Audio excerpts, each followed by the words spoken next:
hoy nosotros queremos compartir con ustedes la vida y la experiencia de Madre María Teresa de la Santísima Trinidad, una persona, una mujer guatemalteca que ha estado un poco relegada en la historia de Guatemala, pero que creemos que tiene un papel protagónico en todo lo que está por venir y que queremos también que suceda en Guatemala.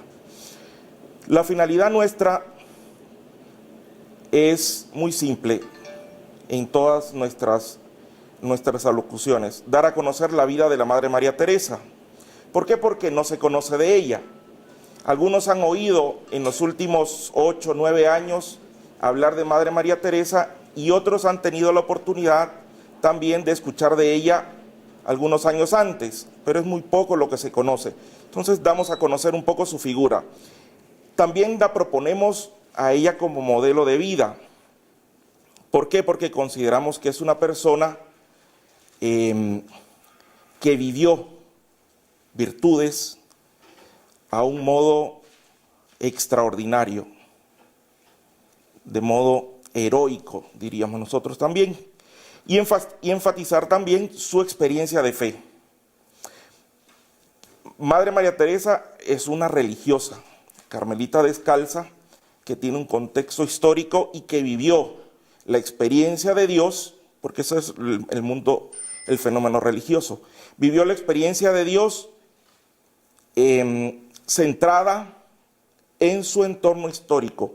Eso siempre hay que tenerlo presente, porque a veces si descontextualizamos a las personas, los hechos, los acontecimientos, los desvirtuamos y le quitamos toda la carga, el peso, y corremos el riesgo incluso de malinterpretarlos, ¿verdad? Entonces es importante tenerlo presente.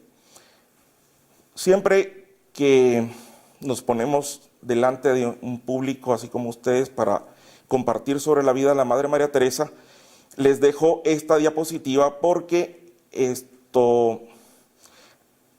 estamos todavía en el proceso de canonización. Entonces, esta presentación no tiene finalidad de culto público.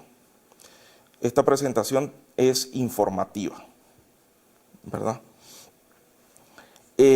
Vamos a empezar con unos pequeños pincelazos, unos datos sobre la Madre María Teresa.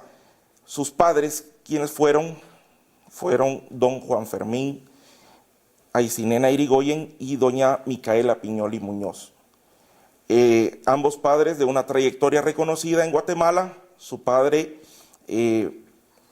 un comerciante con una vida muy solvente dentro de la comunidad en Antigua Guatemala, y es un personaje también que influye o que tiene un papel protagónico en el traslado de la ciudad después de los terremotos de Santa Marta. La Madre María Teresa nace un 15 de abril de 1784. Entonces nace no en Antigua Guatemala, nace en la Nueva Guatemala de la Asunción, ¿verdad?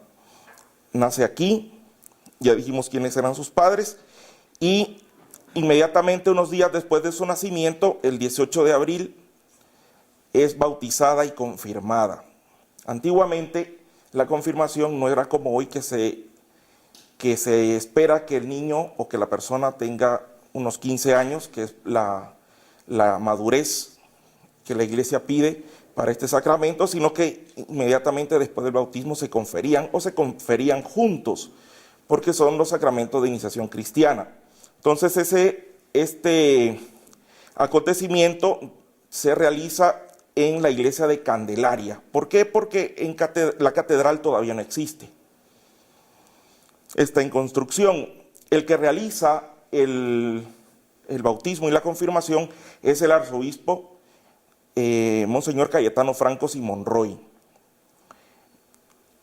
El arzobispo Cayetano Francos y Monroy era conocido, era amigo de la familia de la mamá de Madre María Teresa.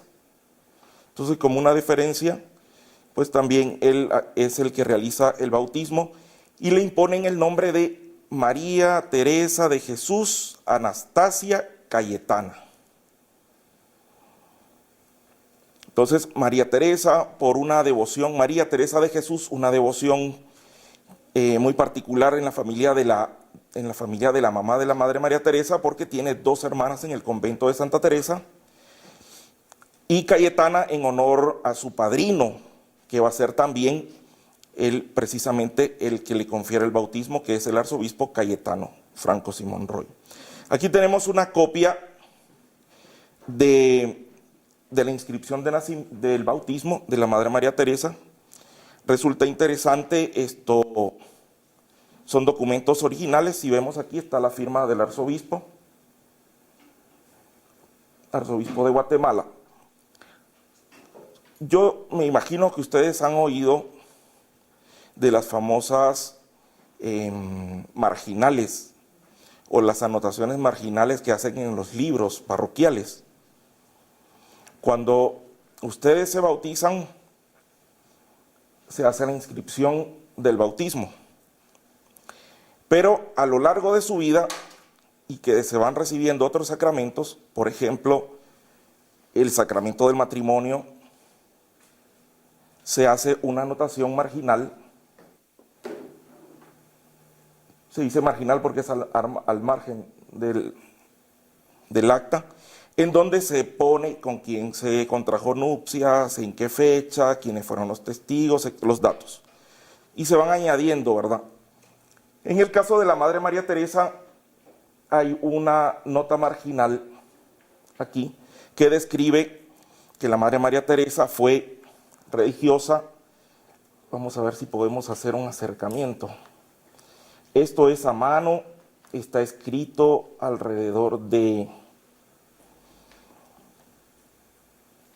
unos años después de su muerte. Aquí vemos, dice, esta preciosa niña profesó en el convento de Carmelitas Descalzas de Ciudad de Guatemala, ¿verdad? De esta ciudad, perdón. Fiel imitadora ¿de quién puede ser?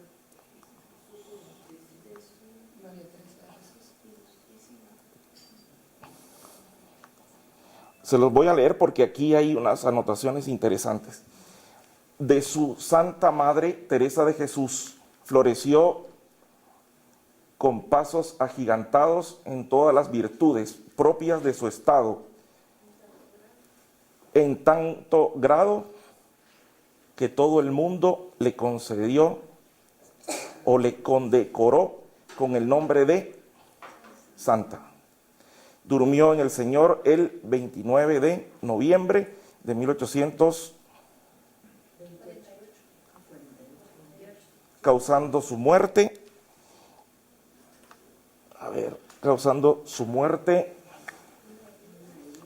una herida profunda de dolor, no solo en los habitantes de esta ciudad, sino, van a perdonar, pero sí, aquí vamos.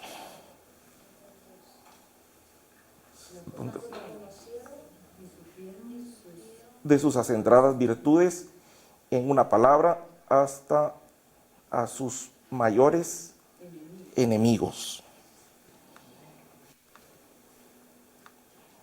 Quienes confesaron que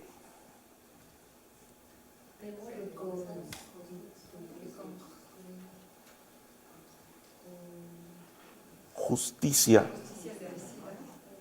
merecía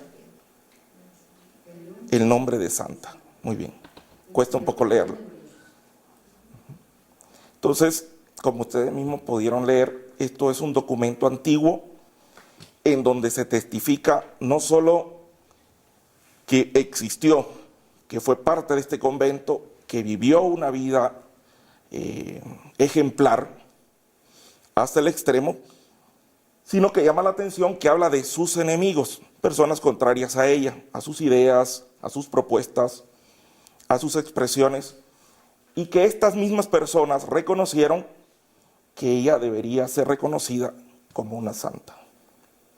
Continuamos. Entonces, estamos hablando de un personaje importante, de un personaje trascendente. Este personaje no vino del cielo, no cayó en Guatemala de otra región, se crió aquí en Guatemala, se forjó en Guatemala, tuvo una niñez y tuvo una adolescencia con su familia, en donde ella ejercita las virtudes y aprende a vivir lo que después va a desarrollar en el convento. Esto es muy importante. En el convento ella va a desarrollar lo que en potencia se ha ido sembrando en cada una de sus experiencias vividas a lo largo de su estancia con sus padres. El amor de Dios, vive una experiencia de amor de Dios enorme. Y a la base de esto tenemos la experiencia también de su mamá, porque quien le ha llevado de la mano a amar a Dios sobre todas las cosas y al prójimo como a sí misma, es precisamente su madre.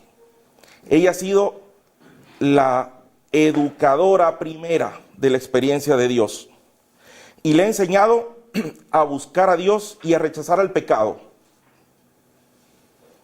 Eso es importante. Segunda cosa importante es que le ha enseñado a orar y ha hecho de María Teresa una mujer orante antes de llegar al Carmelo teresiano. Tenía la ventaja, que muchos no tenemos, de tener en su casa una capilla, en donde se podría recluir el tiempo que quisiese para dedicarse a la oración, y eso era lo que hacía. Sin embargo, la oración jamás fue para María Teresa el pretexto para dejar de realizar las labores que de cotidiano le eran encomendadas también en el hogar. Y entonces, ¿cuándo oraba? En la noche. Largas vigilias de toda la noche. Y como una especie de travesura sana, si cabe la expresión.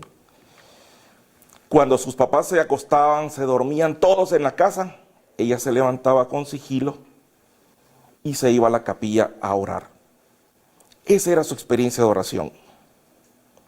Y una experiencia de oración que fue creciendo, se fue desarrollando, fue madurando, encuentra su plenitud en el Carmelo. Pero desde niña y hasta su juventud va a encontrar en Jesús a un amigo. Sobre todo a una persona.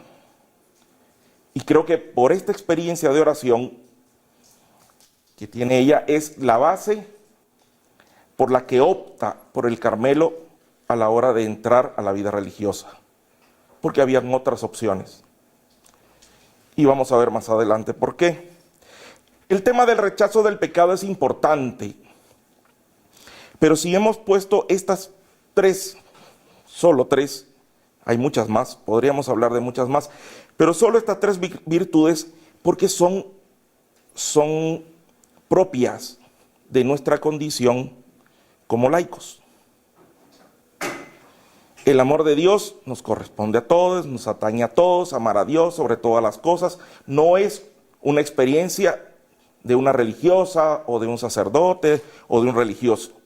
Es la experiencia de todo bautizado. La experiencia de oración no es la experiencia tampoco del que vive la vida religiosa, la vida consagrada, es la experiencia de todo bautizado. Y el rechazo al pecado, por supuesto, es la experiencia también de todo cristiano bautizado, ¿verdad? Entonces es una experiencia que nos atañe a nosotros, que es parte de nosotros, pero que desde ya nos interpela. Porque a veces pensamos, bueno, la Madre María Teresa santa, es que fue monjita. La santidad es un llamado a todos los bautizados. Por eso los papás de Santa Teresita del Niño Jesús, creo que si no están canonizados ya están muy cerca de los altares. Y muchos otros. De niña, María Teresa entonces recibe una educación muy esmerada en su hogar, pero también pues tiene que involucrarse en una educación que va más allá de ese hogar, ¿verdad? Las letras. Entonces asiste al colegio de niñas de la presentación o la presentación, que posteriormente se convirtió en el orfanato. Y a los 5 años, imagínense ustedes a un niño o una niña de 5 años, no de hoy, porque una niña de hoy de 5 años le agarra a usted la BlackBerry y se la deshace, la desarma y entra y ya saca llamadas. No, una niña de 5 años en aquella época que tiene un coloquio con Dios, tiene una conversación con Dios, habla con Dios. Por eso le digo que la experiencia de la oración es fundante. Y de esto estamos hablando. Cuando hablamos de un coloquio con Dios, estamos hablando de oración. Y a los 5 años tiene Dios le habla, Jesús le habla y le dice: yo te voy a decir por qué tú te llamas Teresa. A los 8 años hace su primera comunión. El padre Albores, que es su biógrafo, es el que nos comenta de esto. Y es una anécdota muy interesante. A los 9 años hace voto de castidad. ¿Qué niña a los 9 años está pensando en?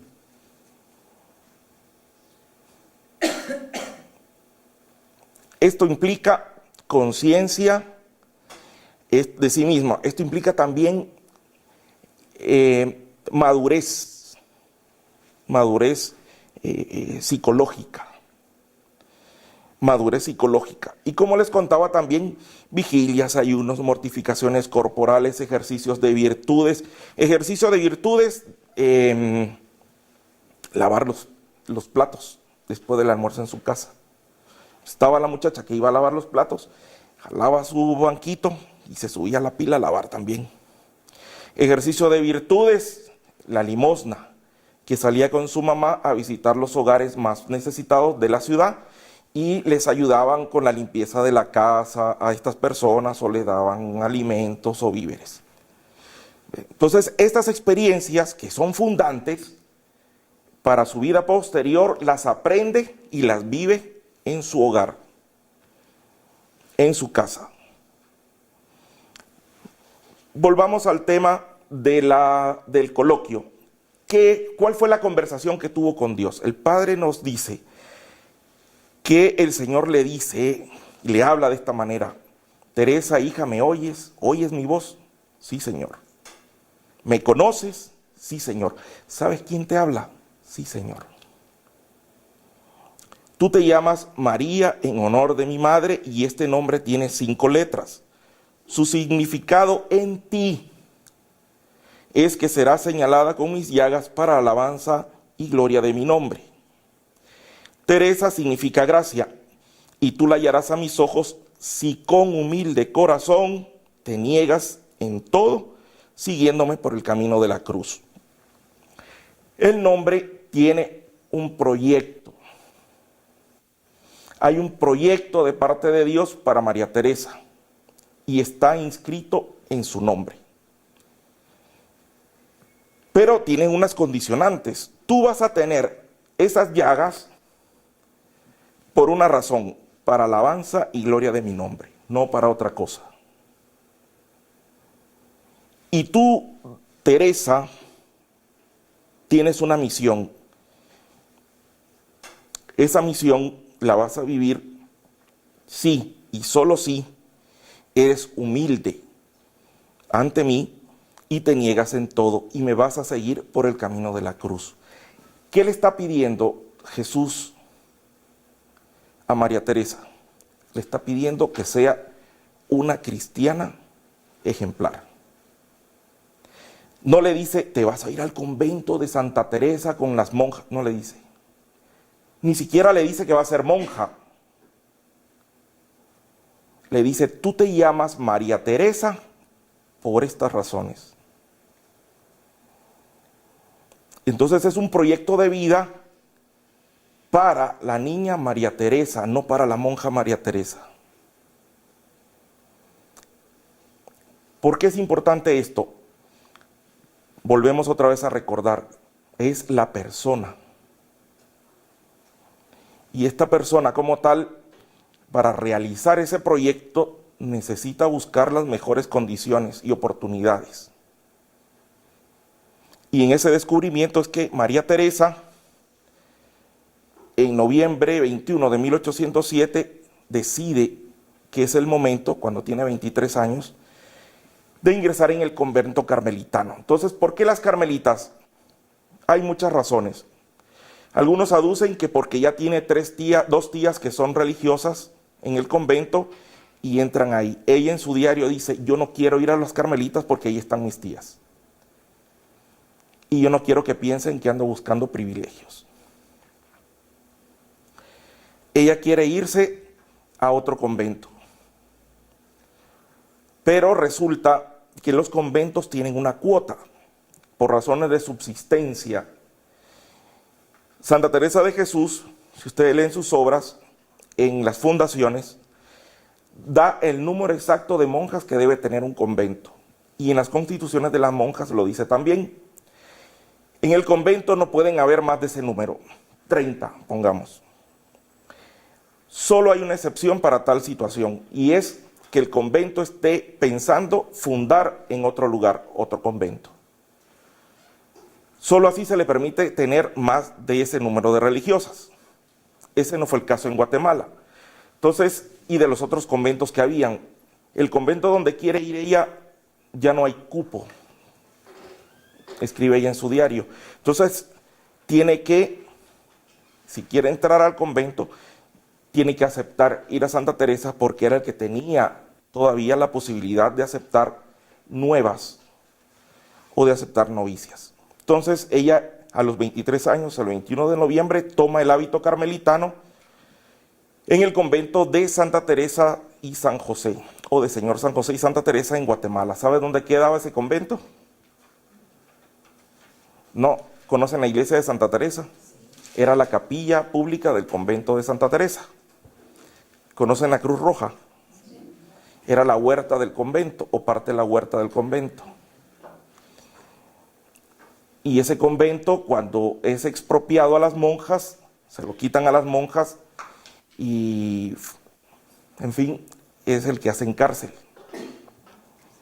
Por eso la cárcel de mujeres en Guatemala se llama Santa Teresa. Entonces, allí va la Madre María Teresa a vivir su experiencia. Ya nos ubicamos físicamente dónde está ella. Un año después, el 24 de noviembre de 1808, hace su profesión religiosa. El año del noviciado es un año de prueba. Se le van a dar todo el conocimiento y toda la herramienta necesaria para que ella pueda asumir el estilo de vida carmelitano, y ella va a estar en la libertad de poder decir, puedo con esta vida o no puedo, y el convento va a estar en absoluta libertad de poder decir, te aceptamos o no te aceptamos. El vínculo al convento es la profesión religiosa. Por eso,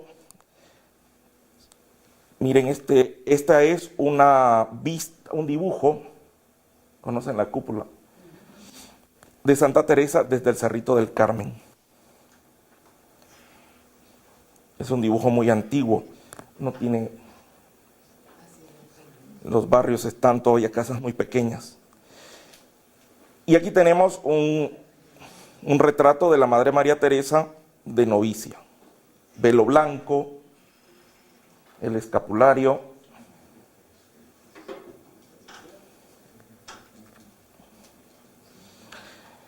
Muy bien, después de la profesión religiosa, la Madre María Teresa entra al convento y ya, de hecho, también la experiencia del noviciado se vive aparte, dentro del convento, pero tienen instalaciones aparte.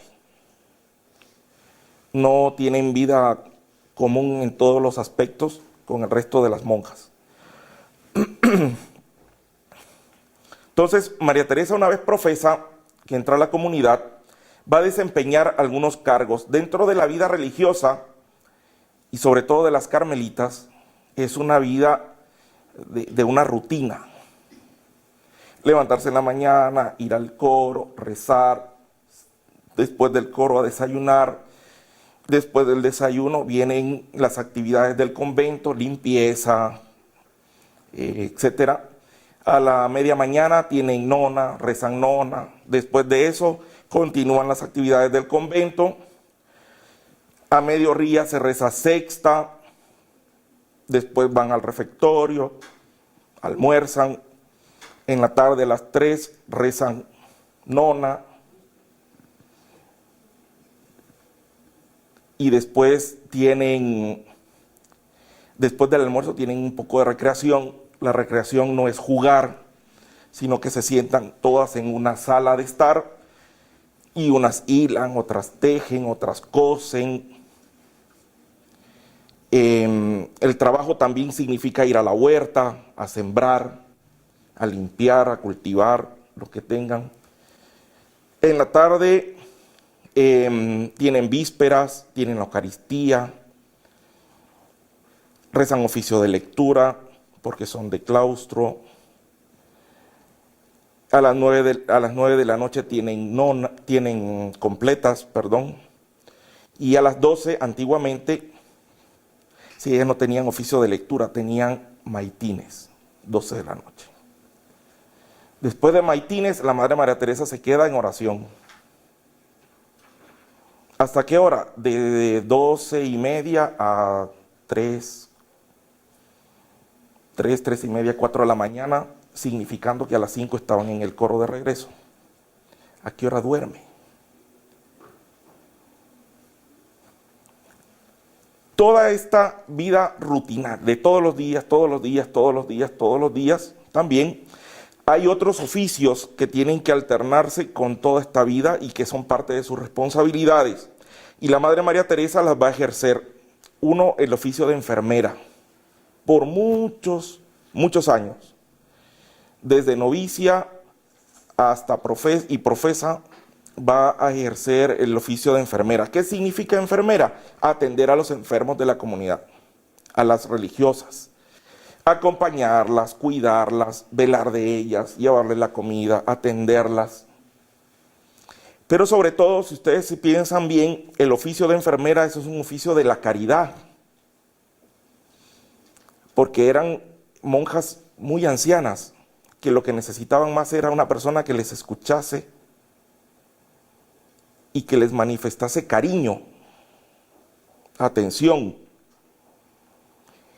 Y ese oficio fue muy singular en Madre María Teresa, tanto que hubo monjas enfermas que aún ella, ya no ejerciendo ese oficio, porque se turnan, pedían que por favor la Madre María Teresa me atienda. Entonces suponemos que era porque lo hacía muy bien. Y era una persona muy atenta, muy espléndida con las religiosas ancianas. Fue maestra de novicias.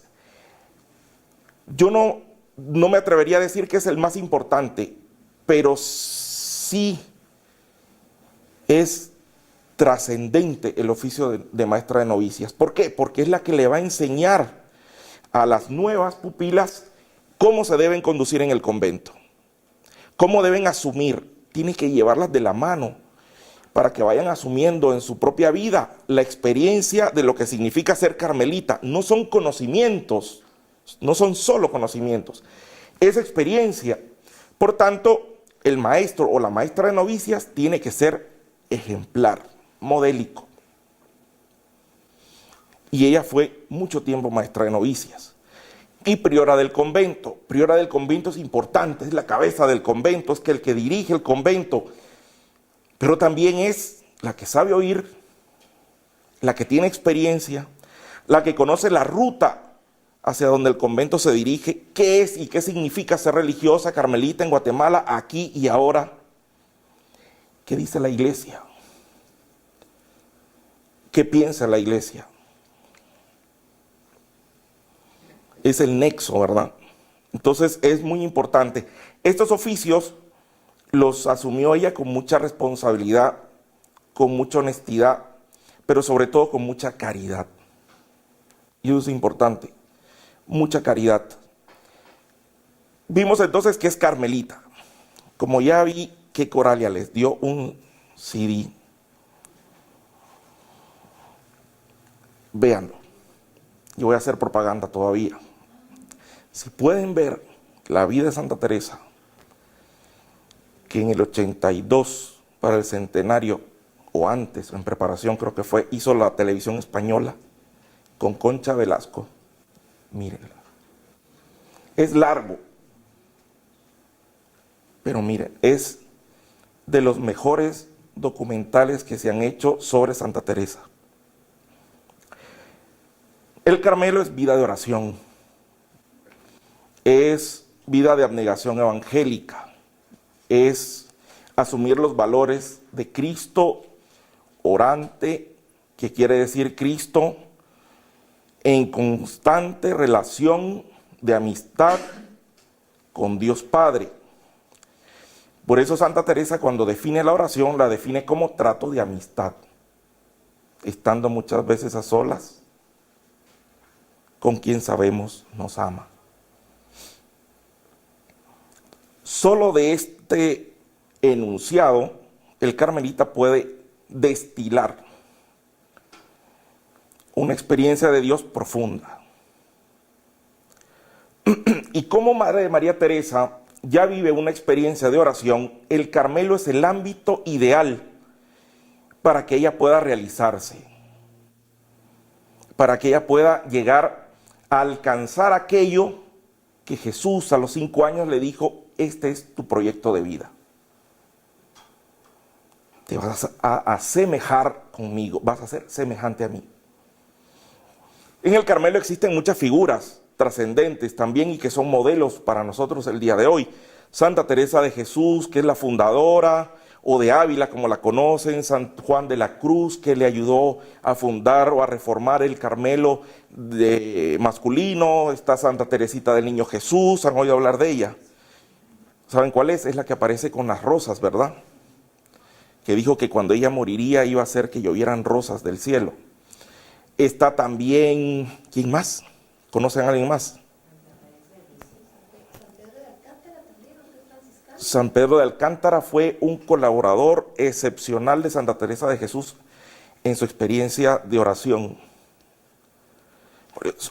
San Pedro de Alcántara y Santa Teresa, ¿de qué podían hablar dos santos? De un talante que pocas veces se ha visto en la iglesia, no digamos en España. ¿Han oído hablar de Edith Stein o de Teresa Benedicta de la Cruz? ¿Han oído de ella? Búsquenla, hay un libro ahora que son las 12, es una obra recopiladora, muy interesante. Importante, ¿por qué? Porque una carmelita que muere en Auschwitz. Pero antes de ser carmelita, fue una, si no la primera, habrá sido de las primeras mujeres que tuvieron cátedra en una universidad en Alemania. Fue discípula de Husserl, que es el padre de la fenomenología, y que hasta el día de hoy los temas que desarrolló, su tesis doctoral, son importantes, son un punto a considerar en la psicología actual. Y así como ella tenemos, y al final tenemos, no por menos importante, sino por el tiempo, porque aquí vamos a pasos que nos permita el Señor, está la Madre María Teresa de la Santísima Trinidad, Carmelita Descalza de Guatemala. Nosotros creemos que en esa lista de santos carmelitas debe aparecer ella. Bueno, hemos hablado de muchas cosas de la Madre María Teresa, pero ¿y de dónde nos sacamos todo eso? Porque yo no tengo la edad para haber estado ahí, ¿verdad? Tenemos algunos documentos que nos han ayudado a encontrar toda esta información. ¿Cómo llegamos a estos documentos? A mí me los pusieron así enfrente, pero el que tuvo que encontrarlos, el que los encontró o quien los encontró, está entre lo fortuito y lo programado para mí. Entre lo que Dios dice ahorita y no antes y no después, y aquí les traigo un regalo, ¿verdad? Tenemos el diario de la Madre María Teresa, que son alrededor de 6 cuadernillos muy sencillos. Van a ver los documentos, muy sencillos. Es un papel de esa época, escritos con una tinta y ¿cómo se llamaba eso que usaban para escribir? Que yo digo que hasta hierro debe haber tenido, porque algunos documentos se están oxidando el papel. Tenemos una obra que es monumental. Unos años después, 1890, de la muerte de Madre María Teresa, alrededor de 50 años después, el padre Ildefonso Albores escribe una vida de la Madre María Teresa, que es eso, una vida, una biografía de la Madre María Teresa, donde nos expresa sus pareceres, pero también pone en contexto toda la vida de ella. Es muy importante. Nosotros tenemos la redacción primera, el borrador, y en el arzobispado, en el archivo arquidiocesano, Francisco de Paula, está una copia, se supone que un manuscrito ya en limpio, ¿no? La copia final, que todavía tiene unas correcciones. Pero 1890, 50 años después de la muerte de ella, ya empieza alguien a escribir. El padre Albores tal vez oyó de joven algo de ella, ¿verdad? Este es el padre Albores. Un personaje, fue vicario general de la arquidiócesis. Si ustedes se recuerdan, esos años son años tumultuosos. Hay una pugna entre religión y Estado, expulsiones de arzobispos. Yo creo que Guatemala tiene el récord mundial de arzobispos expulsados. Sí, Guinness de repente, ¿verdad?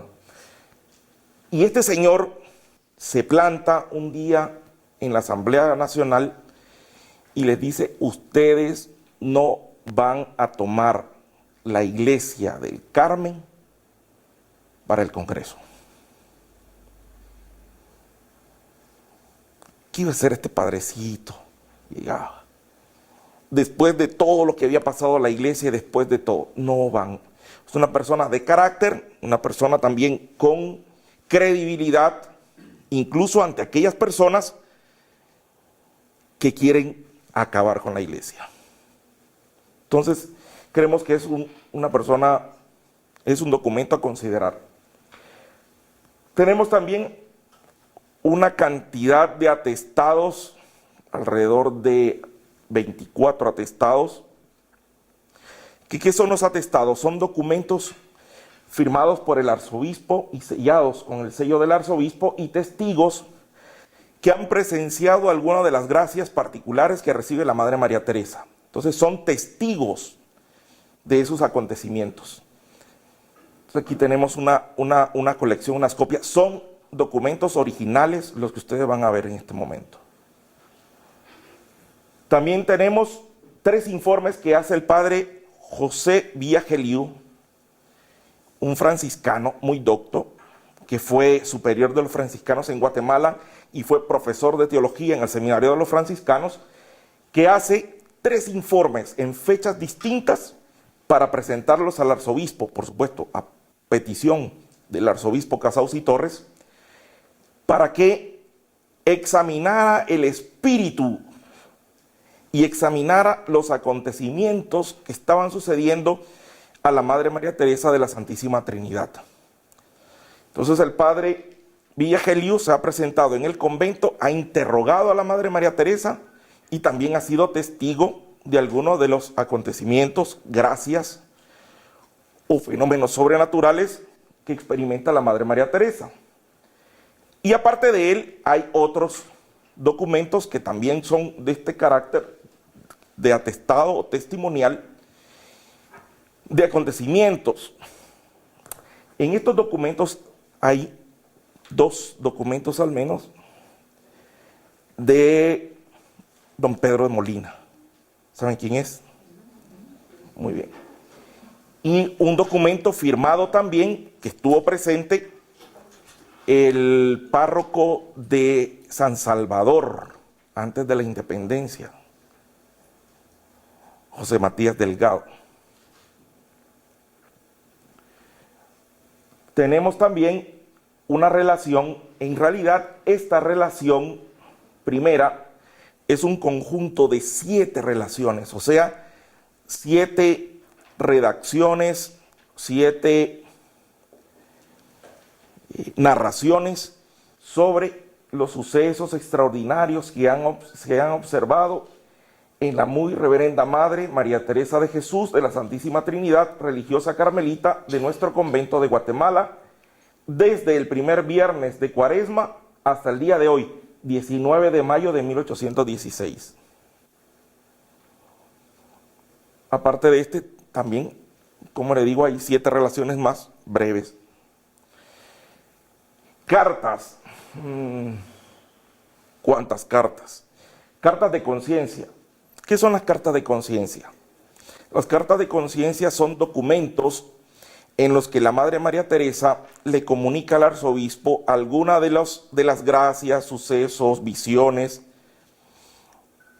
que ha tenido o que ha recibido y que expresan de una manera familiar, con mucho respeto, estas experiencias. Las cartas de conciencia son alrededor de, ¿cuántas me dijo? 500. Entonces tienen la fecha de tal día y le escriben. Hay, dentro de estas cartas de conciencia, hemos nosotros extraído algunos documentos que, por ser un poco relevantes, los hemos puesto aparte, pero en realidad forman parte de este dossier, como por ejemplo la experiencia de la Madre María Teresa sobre la Pasión de Cristo. Expediente jurídico. Dice expediente jurídico en virtud de real orden sobre las cosas extraordinarias que advierten en la hermana María Teresa de la Santísima Trinidad Carmelita Descalza de Guatemala. Como ustedes pueden imaginar, todo lo que le sucede a la Madre María Teresa está fuera de lo normal, fuera de lo cotidiano. Jesús María. Y resulta que no se puede manejar fácilmente y muchos acuden al rey, a favor y en contra. Entonces, por eso dice real orden. Tenemos también otros documentos que pueden ser importantes, como son los pañuelos, que vamos a ver, les vamos a hablar al final, si Dios quiere. Gracias místicas y fenómenos sobrenaturales. Esto es lo que atrae la atención de la Madre María Teresa, las gracias místicas o los fenómenos extraordinarios. Vamos a hablar un poco de las gracias místicas y le metemos un poco aquí el acelerador. La salud de la Madre María Teresa fue siempre precaria desde que estaba en casa con sus papás. Y esto también incluso fue un obstáculo en el momento de entrar al convento, porque si hay algo de lo que se tiene que tener presente a la entrada del convento es buena salud. Sin embargo, en un momento determinado recobra la salud y entra al convento. El padre Villageliu en sus escritos nos cuenta algunos episodios interesantes, como este del 21 de diciembre de 1814, en donde nos cuenta que la Madre María Teresa, cuando entra al refectorio, o sea, al comedor, de noche, tropieza con un canasto que quedó allí. Y el golpe fue tan fuerte que la Madre María Teresa tiene una fractura, tiene fracturas. Entonces se fractura, se le estillan algunos huesos, quebrándose el cuadril derecho, o sea, se le quebró la cadera. Se le quiebra la cadera y esto lo deja imposibilitada de andar. Desde ese momento ella va a recobrar la movilidad, pero ya no va a poder caminar bien, sino que va a necesitar ayuda. ¿Por qué? No sé, que el hueso no soldó bien. Olvídese que el doctor Pedro Molina andaba poniendo yesos y esas cosas, ¿verdad? Entonces, no resultó del todo, pero sanó, pero no quedó muy bien. En abril de 1815, 29 de abril, otra grave enfermedad y la deja tullida, o sea, la deja en cama postrada. Y del 10 al 20 de noviembre de ese mismo año está tan grave que parece que va a morir, le van y le llevan los santos óleos. Todavía le faltaba mucho, pero la salud, aquí nos queda el registro de que la salud de la Madre María Teresa es frágil, es frágil. ¿Por qué les digo esto? Porque ella va a recibir una gracia muy especial unos años después. ¿Qué es una gracia? ¿Qué es una gracia mística? Una gracia es un don, un regalo. Pero una gracia mística es un don de Dios. Sencillo. Usted puede recibir una gracia mística y solo usted conoce de ella. O usted puede recibir una gracia mística y usted tiene también una serie de fenómenos o gracias sobrenaturales que revelan una experiencia mística. Entonces, ¿qué hay? Son algo que sale de la realidad, extraordinario, que es una gracia, o sea que no es producto de ti mismo, sino que es un don, y místico porque ese don es de parte de Dios, no de otra persona, ¿verdad? Entonces, hay una gracia que es un don que viene de Dios, una gracia mística, y esas gracias pueden venir acompañadas de sucesos extraordinarios o no. Una de estas gracias hizo un suceso extraordinario para ella, hasta que lo cuenta, es un clavo en la cabeza en 1812. Y cuando el Señor le coloca el clavo en la cabeza, le dice estas palabras: es para hacerte participante de mis dolores. ¿Verdad? Qué susto, ¿eh? Qué dolor, ¿verdad? ¿Se recuerdan de lo que le dijo a los 5 años? ¿Qué le dijo? Cuando le dijo las llagas, no le dijo tú vas a pasarla bien, vas a disfrutar. No, le dijo yo te voy a asemejar a ti. Esas llagas, las llagas, ¿ah?, que están simbolizadas en tu nombre, María, van a ser para que te asemejes a mí. Y aquí se lo vuelve a repetir, para hacerte participante de tus dolores. Cuando tenía éxtasis, sangraban, pero no crean que se miraba el clavo, ¿verdad? No se miraba el clavo. ¿Usted le compartió a ellas la experiencia? Sí. Perfecto. ¿Se acuerdan ustedes del clavo de Santa Teresa de Jesús, verdad? Sí. De los desposorios místicos. Entonces, perfecto. Ya vamos a llegar, si Dios quiere, y yo me apuro a ese relato. ¿Qué pasa? Que continuemos mejor. Corona de espinas. El 15 de abril, ¿saben qué es esta fecha? Sí. ¿Y qué más? Su cumpleaños, tiene 5 puntos. 15 de abril de 1813. ¿Qué pasa? La Madre Teresa recibe esta gracia, la corona de espinas. Ojo, la corona de espinas es una experiencia también, igual que el clavo, igual que las llagas, de pertenencia. Es una experiencia también de adhesión a la pasión de Cristo, ¿verdad? Entonces, como que el Señor poco a poco la va haciendo participante de sus dolores. Esta que vemos aquí es una pintura. No tiene que ver con la experiencia de la corona de espinas de 1813, pero sí tiene que ver con la experiencia de las pinturas, es muy posterior. En esta, muy interesante, sí, se me fue aquí, Angelis suis Deus mandavit date ut custodiante in omnibus vis tuis. Latín es lengua muerta, ¿verdad? Pero más o menos por ahí va. Y es una frase muy sencilla. Dios envió a sus ángeles, mandavit, Dios manda a sus ángeles para que te custodien en todos tus caminos.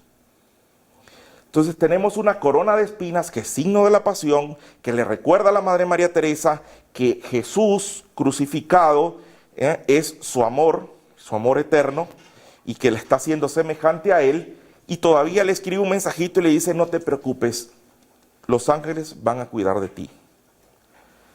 Si ven aquí,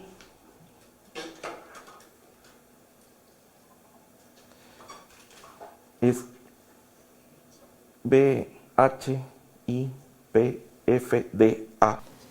Venerable hermano y padre Francisco de Asís. Esta corona se pintó el 4 de octubre. Ahí la van a poder apreciar. Dice, cuando ella cuenta sobre cuando recibió la gracia de la corona, ella lo narra así: se me presentó otra vez Jesús en forma de viador, de peregrino, viador, trayendo en la mano una corona, y me dijo al ponerla en mi cabeza: es de espinas, pero en la otra vida será de gloria. Cuando ustedes, vuelvo y repito, cuando escuchamos frases como esta y las ponemos hoy sobre la palestra, nos pueden llegar a causar cierto resquemor. Pero estamos hablando de 1812, 13, 14. Estos son expresión de una religiosidad en una época y en un contexto que no podemos obviar. Si nosotros tuviéramos hoy la experiencia de recibir una corona de espinas, yo no creo que ninguno de ustedes lo diría de este modo. O Jesús no se los diría de este modo, ¿verdad? Pero es la experiencia de Madre María Teresa, ¿verdad? Aparte de la corona de espinas, ¿sí? Sí. ¿Tiene algún significado este clavo? Los clavos de la cabeza. ¿Qué clavo en la cabeza? Ojo, es una representación, no es que a la hora de, bueno, ya veámoslo de una vez también, lo de las coronas, porque a veces pensamos que eran por impresión, entonces y sacaban un pañuelito y se lo ponían en la cabeza, y cuando lo retiraban salía la corona. No es grabado, no se puede. Usted agarra una Gillette, perdón por el comercial, y hace la serie aquí, la dibuja muy bonita y coloca, lo que sale es una mancha. Y eso no es, hay varias maneras, como hay un documento, un atestado que nos cuenta cómo se pintan las coronas y cómo se pintan los pañuelos, que lo narran muy bien. Una es esa impresión, le ponían un pañuelo a la madre, o la madre se amarraba un pañuelo porque estaba sangrando de la corona, sobre todo estas épocas de Cuaresma. Todas estas manifestaciones eran mucho más fuertes. Se amarraba un pañuelo para evitar el sangrado y cuando lo quitaban aparecía pintado algo así. Esa es una pintura, no es una impresión, no es un sello. O cuando estaba ella en éxtasis en su celda, o sea, en su habitación, a la par tenían los pañuelos que la gente llevaba para que querían un recuerdo, querían una reliquia. Entonces ponían los pañuelos en la habitación donde estaba ella y se pintaban así, se pintaban. El testimonio de los presentes es que miraban que se pintaban, miraban que se escribían, pero no miraban cómo ni quién. Exactamente. El 1 de marzo de 1816 fue el día de la impresión de las llagas. Esta que vemos en el fondo es nosotros decimos una máscara mortuoria, creo que tiene otro nombre mucho más adecuado. Pero en fin, es una máscara de cera, un bulto de medio cuerpo de la Madre María Teresa y tiene representadas las llagas y tiene representada también un anillo. Cuando la madre cuenta sobre la experiencia de las llagas, dice: de sus manos y pies vi salir rayos de Jesús. Se le presenta a Jesús delante de ella y dice que de sus manos y pies ve salir rayos de inefable luz que viniendo hacia mí traspasaron mis pies y mis manos con intenso dolor, pero con suavidad y gozo en el alma, reverencia y temor. Se animan a hacer una prueba. Si agarran un clavito y... Sí, ¿verdad que no? ¿Dónde usted ve dónde se mezcla el dolor con la suavidad? No, ¿verdad? O con el gozo. Entonces les decía que no se mezcle el dolor con el gozo ni la suavidad. No se puede mezclar.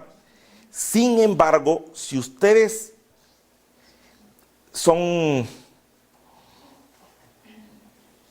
investigadoras, son curiosas y se animan a leer a Santa Teresa de Jesús y su experiencia, que también lo tiene la madre, vamos a ver, de la transverberación, también habla de eso. Cuando Santa Teresa tiene éxtasis, dice que es dolor y gozo. Entonces es parte de la experiencia de Dios, es parte de la experiencia de amor de Dios, ¿verdad? ¿Cómo es eso? No podemos. Solo aquel que vive esa experiencia puede ser capaz de sobrevivir a una experiencia de dolor y que sea gozosa a la vez.